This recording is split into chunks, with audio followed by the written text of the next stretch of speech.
오늘 본문 시작인 1절에는 여호사밧이 재물을 많이 모으고 큰 영예를 얻었다 이렇게 말했습니다. 그가 나라의 경제 운영을 잘해서 세금 수입이 엄청나게 늘어났다 이렇게 성경은 기록하고 있지 않습니다.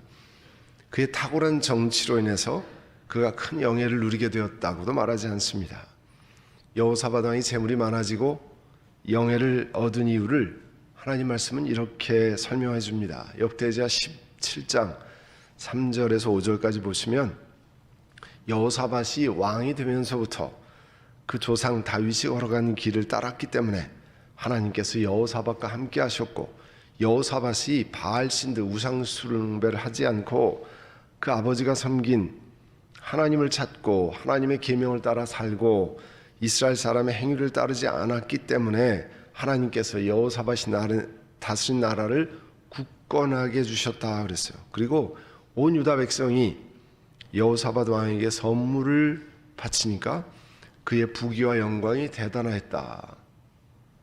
그러니까 하나님 말씀은 여호사밧 왕이 북왕국처럼 바알을 섬기지 않고 우상 숭배하지 않고 하나님 잘 섬기고 하나님 말씀을 따라 살았기 때문에 하나님께서 그 나라를 강성하게 만드셨다고 했습니다.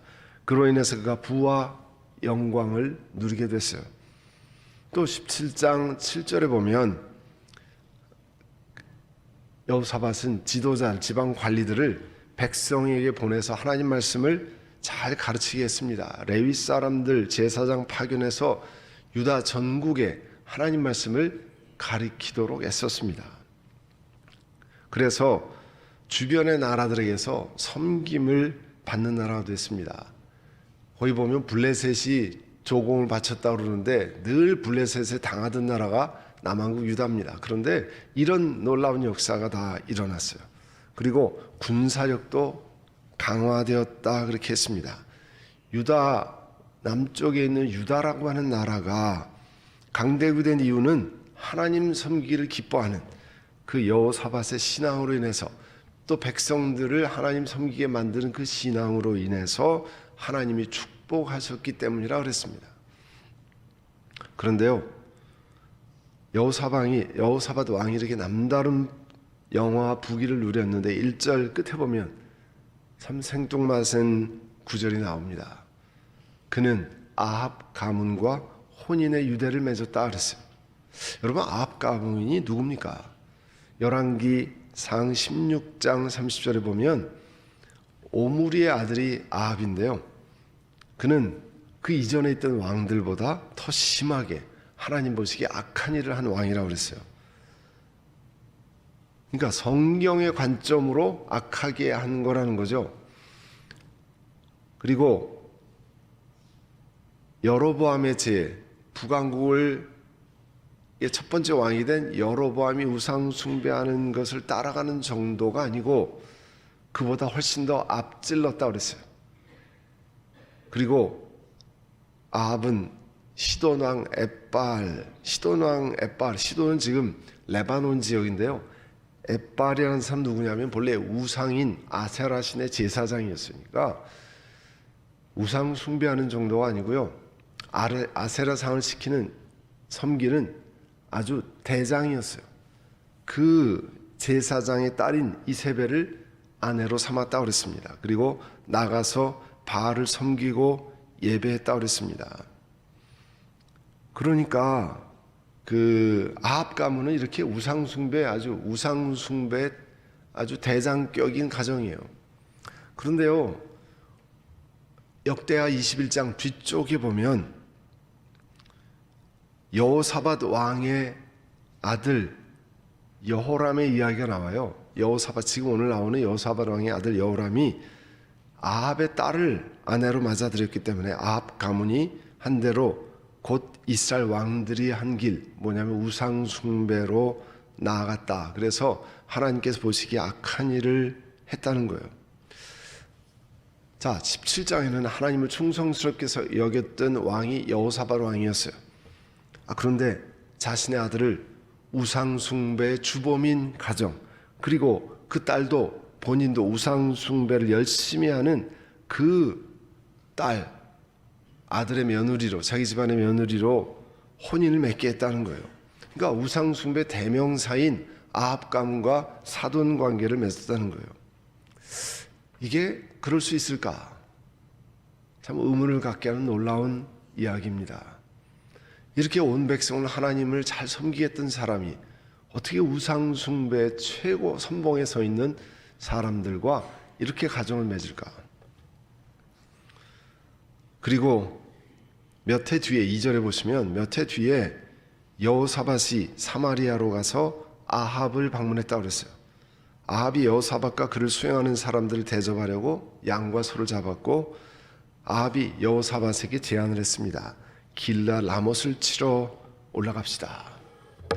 여러분 몇 해 뒤라고 하는 것은 여호사밧의 아들 여호람이 아합의 딸 아달랴거든요. 이세벨의 그 딸 아달랴와 결혼한 지 한 12년 정도 내외 됐던 때로 보입니다. 그러니까 그 정도 된 다음에 여호사밧 왕이 북쪽에 사돈집에 방문하러 간 거예요. 여러분 그 길르앗 라못이라는 데가 어디냐면요. 여러분 지도 보시면 북쪽의 갈릴리 호수 남쪽의 요단강의 오른쪽에 보면 빨간 점이 있죠. 거기가 길르앗 라못이에요. 본래 이스라엘 땅이었어요.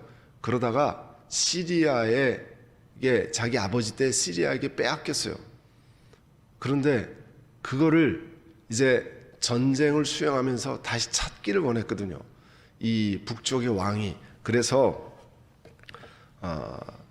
제안을 한 거예요. 우리가 길르앗 라못을 찾으러 갑시다. 그리고 이 길르앗 라못은요 무역의 중심지예요. 그리고 전략적인 요충지였습니다. 그러니까 이거를 뺏으러 갑시다. 돌려주지 않으니까 우리가 찾으러 가야 되겠습니다. 하고 여호사밧 왕에게 이야기했어요. 그럴 때 이스라엘의 아합 왕이 3절에 보시면 여호사밧 왕이 이렇게 물었어요. 길르앗 라못을 치러 나와 함께 올라가시겠습니까? 여호사밧이 뭐라고 대답했냐면 내 생각이 바로 임금님의 생각이고 내가 통솔하는 군대가 임금님의 군대입니다. 우리 옛날 얘기 마냥 네 것이 내 것이고 내 것이 내 것이다 뭐 이런 얘기 비슷한 거를 하고 있어요. 그죠? 그러니까 우리가 혼연일체입니다.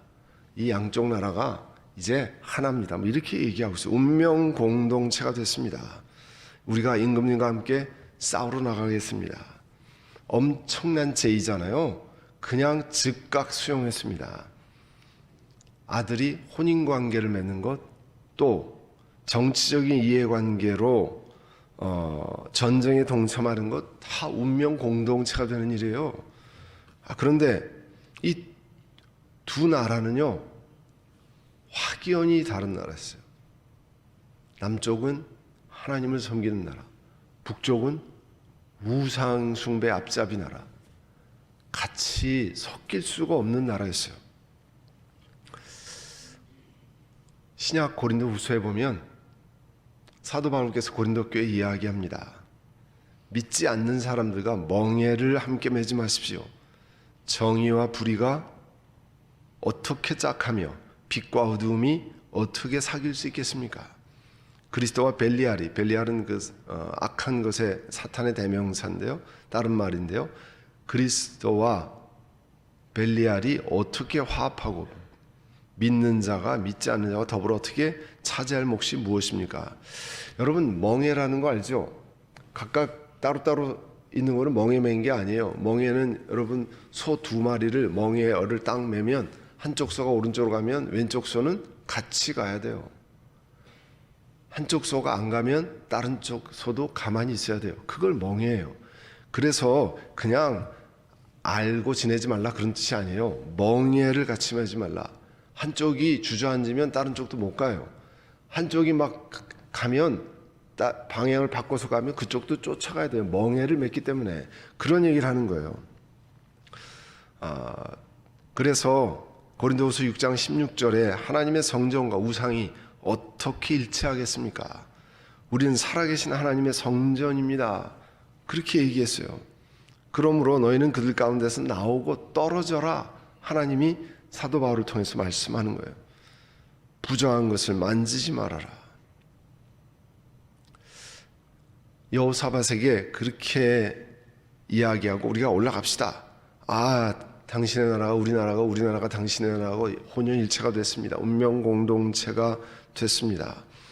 그러면서도 여호사밧이 좀 찜찜한 게 있었는지 이스라엘 왕에게 말했습니다. 먼저 주님의 뜻을 좀 알아보는 게 좋겠습니다.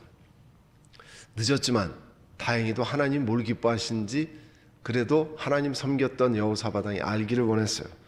그래서 4절에 보면 먼저 주님의 뜻을 알아봄이 좋을 듯합니다. 사실은 하나님께서 아합과 동맹을 맺는 것을 기뻐하는지를 먼저 물었어야 되죠. 그 다음에 전쟁에 올라가고 내려가는 건 다음이지만 어쨌든 이게 여호사밧 왕이 하나님의 뜻을 알아봅시다 이렇게 늦게나마 얘기했어요. 그러니까 5절 이하에 보면 이스라엘 아합 왕이 400명이나 된 예언자를 모아놓고 하나님 뜻을 물었습니다. 길르앗의 라못을 치러 올라가는 게 좋습니까? 아닙니까? 그만두는 걸 좋겠습니까? 예언자들이 400명이 다 올라가라고 그 성을 임금님의 손에 붙일 거라 얘기했습니다. 이 400명 예언자는요, 그 정체가 본문에는 나와 있지 않지만 나중에 21절에 의하면 참 예언자 미가야를 통해서 보면 거짓말을 전하는 예언자인 것을 알 수 있습니다. 그러니까 하나님을 빙자해서 거짓말을 전하는 거죠. 모두에게 하나님께서 승리를 주신다 이렇게 얘기했습니다. 그때 여호사밧이 계속 물었어요. 하나님의 예언자가 또 있습니까? 여호사밧 왕이 보기에 좀 이상했던 것 같아요. 그래서 이스라엘 왕이 여호사밧 왕에게 대답했잖아요. 7절 8절에 물어볼 사람이 하나 있습니다. 그런데 늘 나에게 흉한 것만 얘기합니다. 하나님 섬기지 않고 우상 숭배만 하니까 하나님의 선지자가 흉한 것만을 얘기하는 게 당연하죠. 그렇지만 그렇게 얘기했어요. 그렇지만 동맹국 왕인 여호사밧이 누구 딴 사람 없냐고 물어보니까 한 신하를 불러서 명령했습니다. 가서 미가야를 속히 데리고 오라. 그리고 그 뒤에 여러분 집에 가서 읽어보시면 미가야를 통해서 하나님이 그 전쟁에 나가는 걸 기뻐하지 않는다고 하는 것을 명확히 들었습니다. 아합도 듣고요, 여호사밧 왕도 들었어요. 그런데 성경에 보면 18장 28절에 하나님의 뜻을 알고도 하나님 섬긴다고 여호사밧이 하나님 뜻 무시하고 그냥 동맹국과 함께 전쟁으로 나갑니다. 하나님의 뜻을 물었는데, 하나님의 뜻을 들었는데 그거를 무시하고 자기가 원하는 길로 그냥 갔어요. 이게 우리가 하기가 참 쉬운 얘기잖아요. 하나님의 뜻을 알려주셨어요. 하나님이. 그래도 내 마음에 들지 않으면 내가 원하는 대로 해요. 이게 그리스도인들이 빠지기 쉬운 함정이나 오류 가운데 하나입니다. 그래서 그 다음에 스토리를 보면 북왕국 왕의 아합은 사람의 지혜를 다 동원해서 왕의 복장을 벗어버리고 평군인의 복장을 하고 전쟁에 참가했지만 하나님의 손에서 벗어날 수 없었습니다. 적군이 쏜 화살에 맞았어요. 그것도 가슴막이 방패를 이은 중간을 뚫고, 그냥 다른 방패 이 가슴막이에 있으면 화살이 뚫지 못했을 텐데 딱 이음새를 뚫고 들어와서 맞고 결국은 전사했습니다. 여호사밧 왕도요, 성경에 보면 하나님이 돕지 않았으면 이 사람도 똑같이 전쟁에서 죽었을 겁니다. 근데 하나님이 그를 불쌍히 여기시고 전쟁에서 살려주셨어요. 집으로 돌아가게 하셨어요. 하나님이 불쌍히 여기신 겁니다. 여호사밧은 그가 과거에 하나님 섬기고 사랑하고 그 일을 했기 때문에. 그런데 여호사밧 왕이 겨우 살아서 예루살렘 궁으로 돌아왔을 때 하나님의 선견자가 찾아왔어요. 그리고 19장 2절에 하나님의 책망을 전달합니다. 어떻게? 여호사밧 왕 임금께서는 악한 자를 돕고, 아합을 얘기하는 거죠. 악한 자를 돕고 주님을 싫어하는 사람들의 편을 드는 것이 옳다고 생각하십니까? 임금님께서 그렇게 하셨기 때문에 하나님의 진노가 임금님께 내릴 것입니다. 여호사밧 왕이 겨우 전쟁에 살아 돌아왔는데 하나님의 사람 예후가 왕을 찾아와서 그가 하지 말아야 될 일을 했다고 하는 것을 질책했습니다. 꾸짖었어요. 여호사밧의 진짜 적은 길르앗 라몬이 아니고요, 아합 왕이었습니다. 하나님을 멀리하고 우상 숭배하는 것이 이 하나님 섬기는 사람의 진짜 적이어야 되는데 그거를 다 무시하고 자기의 유익만을 생각했던 겁니다. 근데 오늘 또 한 구절을 읽은 20장에 가시면 35절에 이렇게 나와요. 유다의 여호사밧 왕과 이스라엘의 아하시야 왕 사이에 동맹을 맺은 일이, 다시 동맹을 맺었어요. 아하시야는 악행을 많이 저지른 왕이었다. 이 아하시야가 누구냐면요, 아합 왕의 아들이에요.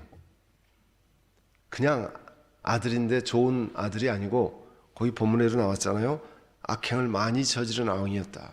그리고 열왕기상 22장 52절에 의하면 아합의 아들 아하시야 왕이 주님께서 보시기에 이스라엘을 죄에 빠뜨리게 만든 그 아버지 아합과 이세벨과 똑같은 길을 그대로 따라갔다고 그랬어요. 바알을 섬기고 바알에게 절을 하고 하나님을 진노하게 만들었다고 그랬어요. 근데 그 아하시야와 또 동맹을 맺은 거예요. 아까 선지자를 통해서 가르쳐줬잖아요. 뭘 가르쳐줬어요? 하나님께 대적하는 악한 사람과 동맹을 맺고 그를 돕는 것이 여호사밧 왕이 할 일이냐? 아니었거든요. 그리고 그 말을 받아들이고 이제 18장 나머지에 보면 다시 나라의 그 하나님 말씀을 하는 일을 해요. 그러다가 또 마음이 돌아섰어요. 뭐 때문에 돌아섰냐면 이렇게 동맹을 맺고 36절에 그 아하시야 권유로 여호사밧이 다시스를 왕래할 상선을 만들었는데 배를 만든 곳이 에시온 게벨이라고 그랬어요. 그때 하나님의 선지자가 엘리에셀 선지자가 여호사밧 왕에게 와서 임금님께서 아하시야와 동맹 맺었기 때문에 하나님께서 임금님이 만드신 엄청난 비즈니스인 상선을 부수어 버릴 것입니다. 뭐 폭풍과 왔는지 아니면 암초에 부딪혔는지 모르지만 부수실 거라고 그랬어요. 그리고 그 예언대로 그대로 돼서 그 배가 부서져서 금을 실으러 못 갔습니다. 여호사밧은 상선을 만들어서 금을 가져오면 많은 이익을 남길 수 있다고 하는 아하시야 왕의 이야기를 듣고 솔깃했어요. 많이 이익이 생긴다 그러니까, 눈앞에 이익이 보인다 그러니까 하나님이 얘기하신 건 뒷전으로 갔습니다. 그리고 악한 왕과의 동맹을 기뻐하시지 않는 하나님의 징계를 받은 것을 먼저 다 잊어버리고 엄청난 투자를 악한 왕과 함께 했습니다. 그런데 하나님이 돈 벌기 전에 다 망하게 만들었어요. 참 이거 보면 이거 그리스도인들이 깊이 생각할 일이에요. 우리가 하나님 일생을 두고 하나님 가는데 어떤 여정을 갈 것인가? 우리도 여호사밧과 함께 이렇게 가기 참 쉽거든요. 여호사밧 왕이 하나님을 열심히 찾고 주의 계명을 지키고 백성들에게까지 하나님 말씀을 잘 가르쳤던 사람입니다. 정치적인 이익을 생각하면서 아들의 혼인 그리고 아들과 나라가 우상 숭배로 나아가니 마다하지 않고 자기 이익을 찾아서 했습니다. 우상 숭배의 나라와 동맹을 맺는 것 전쟁터에 같이 나가는 운명 공동체, 하나님의 뜻을 알고도 무시하고 나갔습니다.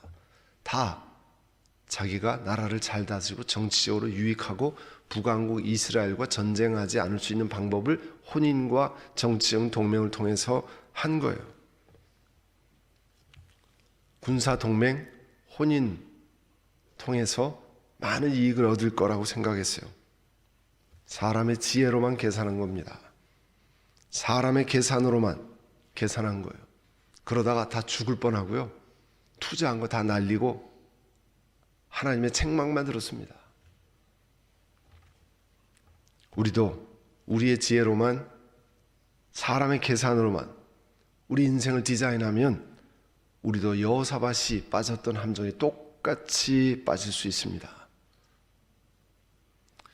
그 송경민 목사님이 작사 작곡한 노래 가운데 아무도 없을 때라고 하는 노래가 있어요.